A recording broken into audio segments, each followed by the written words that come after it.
Yo, what's going on, guys? It's Sinister Skater here, and welcome to First Try Fridays, episode number 9 for Call of Duty World War II. For those of you that are new to the channel, this is a series I do every single Friday, where you guys leave a World War II class down below in the comments. You can be as creative or as basic with this class you want. You can pick my weapons, create my whole class, divisions, camos, score streaks, whatever. You can pick my game mode I play, change my controller settings, sensitivity, give me a challenge to do. You can do whatever you want, pick the commentary topic, leave all that down below in the comments. I go in and pick one of the classes at random and use it in my very first game of World War II for the day, and we upload and commentate to that gameplay no matter what. I can go 32-1, I can go 0-99. You guys get to see the raw uncut gameplay no matter what.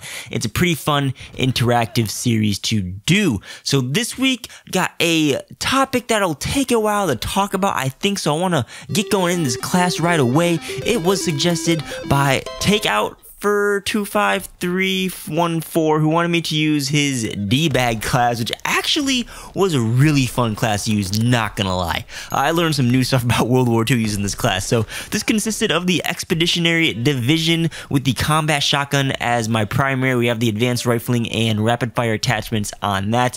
As for a secondary, we're using the 9mm ASAP heroic version, also using the Epic Disruptor version of the combat shotgun, which was added in the recent supply drop update, if you guys didn't know. But continuing with the class, we have the basic training Saboteur, which allows me to detonate score streaks, and lethals faster, which I didn't know before, in combination with the Satchel Charge, or the C4, which I'm just going to say right now, didn't know that you could use Saboteur with the C4s in this game, and like they were like the old school Black Ops Modern Warfare 3 was the game where you could just throw the C4 and automatically blow it up. I used to love those things so much. I didn't know you could do it in World War II. Thank you so much for introducing it to me. I'm going to be using it in like every class now. I loved it. It was so fun to use in this gameplay, I'm not going to lie.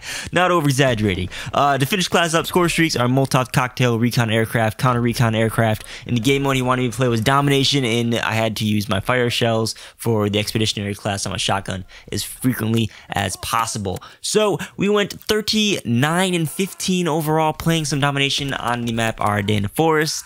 I think we took the L in this game mode. I was trying to play objective like early on, but I just got caught up with trying to outmaneuver people with shotguns and throwing satchel charges all the time. I just kind of forgot about the objective in the end. I'm just having fun playing this.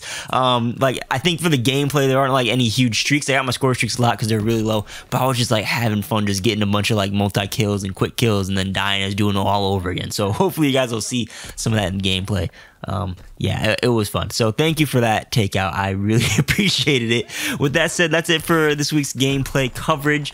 If you guys' class didn't get picked, be sure to leave it down below in the comments of this week. Copy paste it from last week, make a new one, do whatever you gotta do. But I picked from the most recent First Try Fridays for next week, so be sure to comment it on this video. So, title of this video: World War II is the worst Call of Duty ? I wanted to take the time to discuss how World War II holds up with other Call of Duty titles in today's video, and at the end establish a best Call of Duty and a worst Call of Duty at this moment. Just for some context, your boy's trying to get ahead in life so he can start cranking out a lot more videos on YouTube again. I'm nearly getting there with schoolwork and work and just life and trying to graduate in general.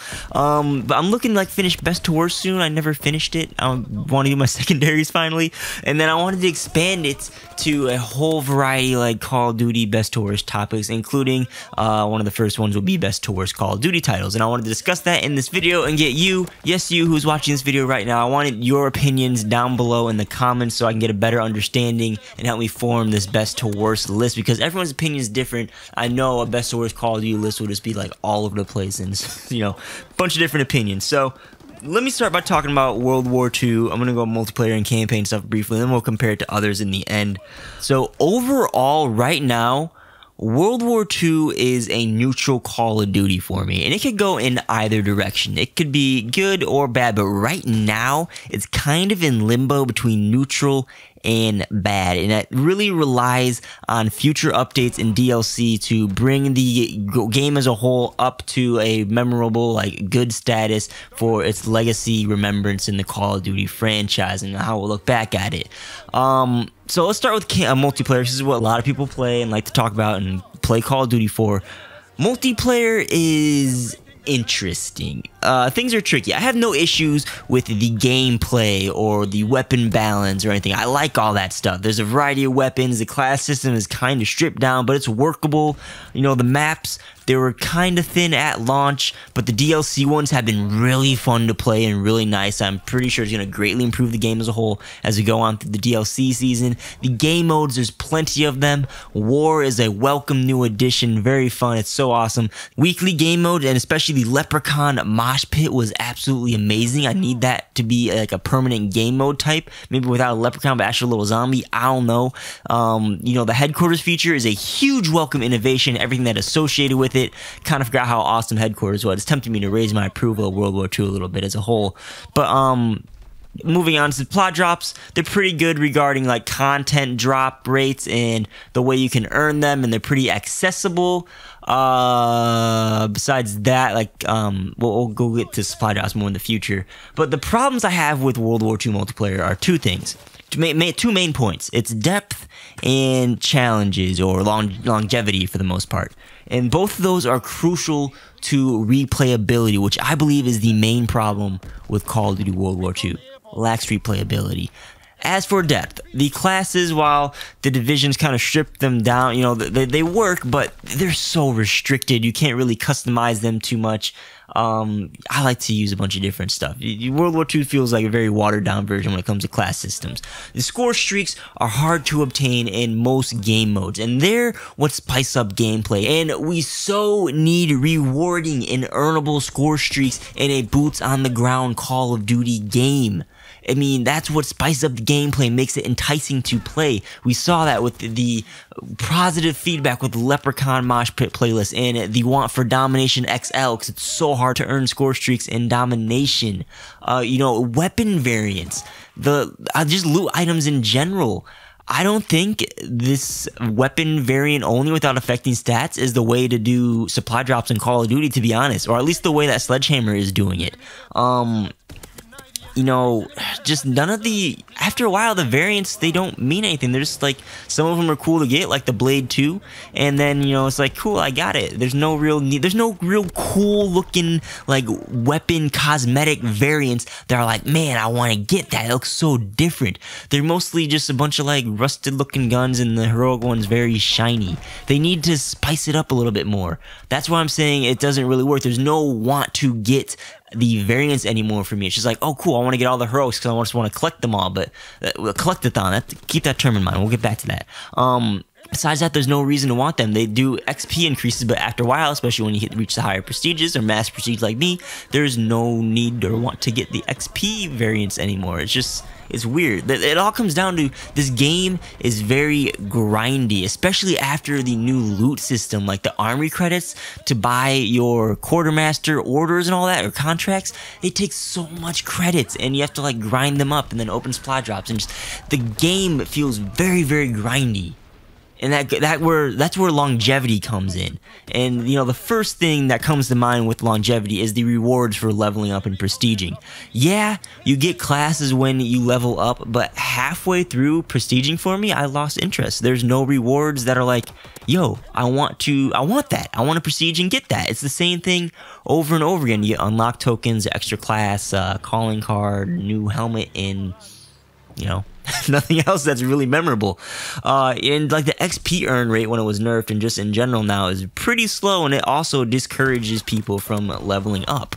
And as for end goal in World War II, or just goals in general, there's Master Prestige, which once you reach that, there's no reward. You get a yellow rank, a calling card, and I believe that's it. There's no special camo, no uniform, no helmet, no extra army credits or supply drops. You can't even earn supply drops for leveling up anymore once you reach Master Prestige. So if anything, when you hit Master Prestige, it actually punishes you, and that's not how it should be to reach the very end, like, ultimate goal of a game. Same thing comes with Chrome camo. Disappointing. I made a whole video on it. You can go check it out because we're running out of time. Don't want to emphasize that anymore. This game just in general needs other objectives and other enticing rewards. You know, Chrome camo needs to be updated. They need to add, you know, or like new Chrome updated camo uniforms to get, or like prestige emotes. And they like super awesome prestige emotes. Like throw Hotline Bling in for Master Prestige, all I care. you know, most of the stuff that I'm suggesting is too late to add into the game to encourage people to play more, with the exception of Master Prestige rewards and endgame rewards like Chrome. But you know, supply drop content updates, that's not gonna cut it. It'll be the same old checklist collectathon type rewards that won't entice people to play back. Or at least me, I'm speaking from personal preference. It won't entice me to come back and play the game. You know, I'm still playing it weekly and day out, but just in general, compared to other Call of Duties, I don't have that drive to play this as much. And I have more to say. I'm forgetting on stuff. And this video is already 11 minutes long, which is kind of like the gameplay is going to be already over. So originally I spent a lot of time bashing the game. So I don't want you to get the impression that World War II is the worst Call of Duty. I'm going to give you a little spoiler alert. It's not the worst one right now. I'm going to do next week's First Try Fridays will be a part 2 to this, where I'll talk about, I want to talk about campaign in World War II and zombies, and then compare it to the other Call of Duties, and then we'll get that best to worst stuff. So, hold your thoughts on that right now. I don't want you to think this is like the worst Call of Duty ever. That's not the case, but I'll just summarize it right now. World War II multiplayer-wise has solid gameplay and some cool innovation, but it lacks end goal and depth, which is absolutely crucial. So I'll leave it on your shoulders to bring up other stuff in the comments regarding multiplayer, and then next week we'll get into World War II as a whole and compare it to other games and stuff like that. Hopefully that sounds like a plan, because that was way longer than I thought it was. So let me know what you guys think down below in the comments. Hopefully you guys enjoyed. Don't forget to leave that First Try Fridays class down below in the comments as well, and we're gonna wrap it up right there. All right, that'll be it for this video. If you guys enjoyed it, be sure to demonstrate that by tapping that thumbs up button and or dropping a comment down below. And if you really liked what you saw today, consider subscribing if you are not already, and turn on notifications for this channel by hitting the bell icon so that you don't miss any of my uploads. My social media and more is linked in the description. And with that, my name is Cinder Skater. Thank you for watching, and I'll catch you on the next one. Peace out.